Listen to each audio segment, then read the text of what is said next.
বন্ধুরা কি রান্না করব দেখো, এই ইলিশ মাছের মাথা দিয়ে কুমড়া দিয়ে ঘ্যাঁট রান্না করে আপনাদের দেখাচ্ছি।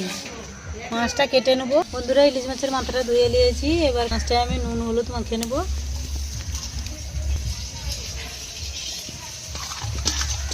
কড়া গরম হয়ে গেছে, কড়ার মধ্যে তেল দিয়ে দিচ্ছি। মাছের মাথাটাকে ভেজে নেব।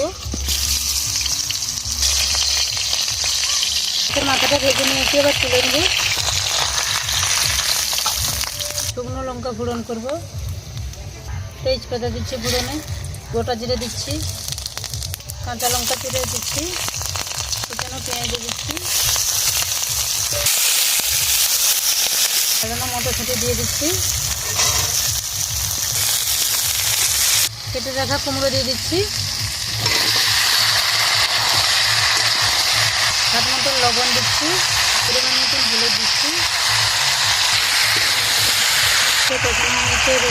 ভেজে রাখা মাছের মাথা দিয়ে দেবো।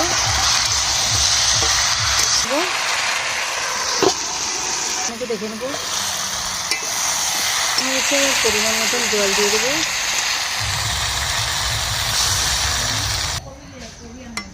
দিয়ে একটু ফুটিয়ে নেবো। কড়াইটা হয়েছে নাকি দেখে নেবো।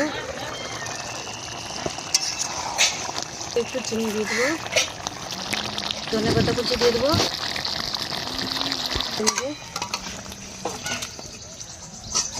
কুমড়ো দিয়ে ঘ্যাঁট রান্না করেছি, কীরকম হয়েছে আপনারা দেখে কমেন্ট করে জানাবে।